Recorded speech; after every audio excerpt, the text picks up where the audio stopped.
नमस्कार, जय श्री कृष्णा। आज हम सुनेंगे बहुत ही सुंदर कहानी जिसका शीर्षक है धन्य कौन। एक बार भगवान श्री कृष्ण दुर्योधन के यज्ञ में शामिल होकर द्वारकापुरी लौट चुके थे।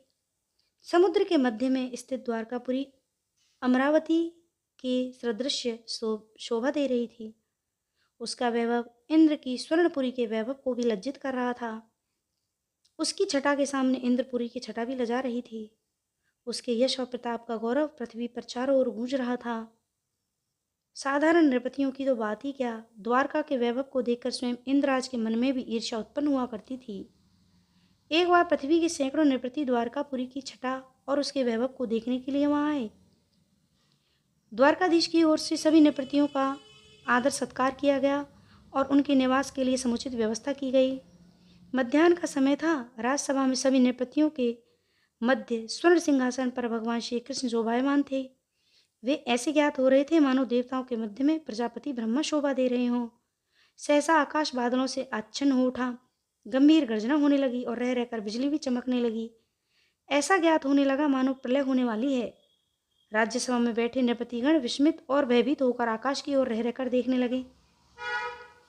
नृपतियों को उस समय और भी आश्चर्य हुआ जब उन्होंने आकाश में छाए हुए बादलों के भीतर से वीणा बजाते हुए देवर्षि नारद को धरती पर उतरते हुए देखा।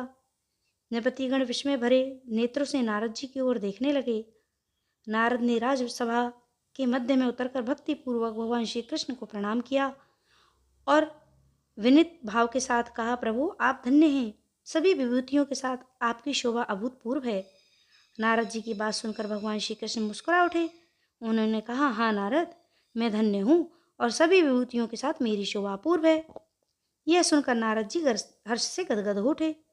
वे आनंद की तरंगों में डूबकर बोले, प्रभु मेरे प्रश्न का उत्तर मुझे मिल गया। मैं आपको पहचान गया।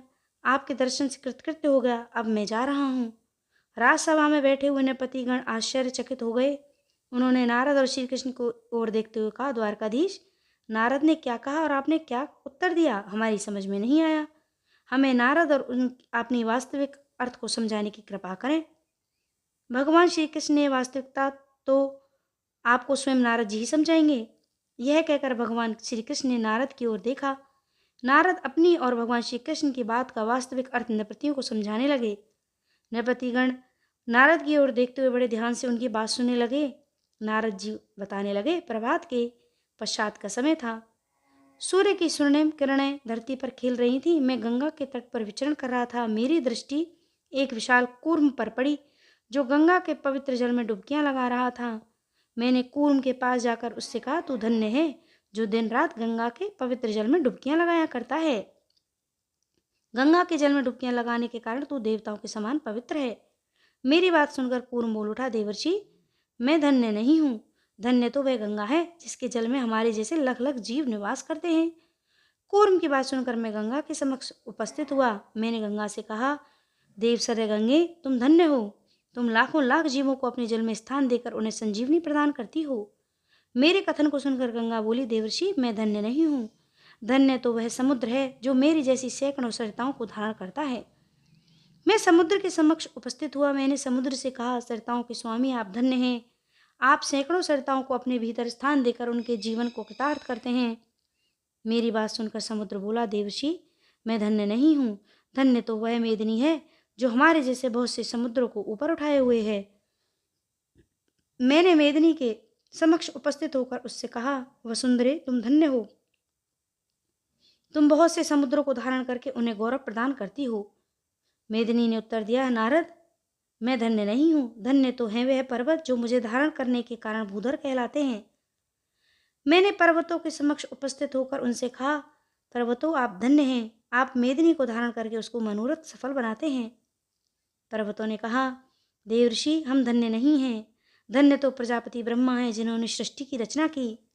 मैंने ब्रह्मा की सेवा में उपस्थित होकर उनसे कहा, प्रजापति आप धन्य हैं। आपने सृष्टि की रचना करके अपनी क्षमता का परिचय दिया। प्रजापति ने उत्तर दिया, देवर्षि, मैं धन्य नहीं हूँ। धन्य तो है वह भगवान कृष्ण जो विष्णु के अवतार हैं और जो इस समय द्वारका के राज सिंहासन पर विराजमान है। वह वास्तविकता बताकर नारद जी ने नृपतियों से कहा, मैं इसी सत्य के अनुसंधान के लिए आया था। भगवान श्री कृष्ण ने स्वयं उस सत्य का उद्घाटन किया। मैं धन्य हूँ, नृपतियों, श्री कृष्ण को छोड़कर और कोई धन्य नहीं है। नारद अपने कथन को समाप्त कर नारायण नारायण कहते और वीणा बजाते हुए आकाश लोक की ओर चले गए। और नृपतिगण श्री कृष्ण को सर्वज्ञ सर्वपूजित जानकर उनकी वंदना करने लगे, उनके चरणों में नतमस्तक होने लगे। तो ये है आज की कहानी, धन्य कौन। जय श्री कृष्णा।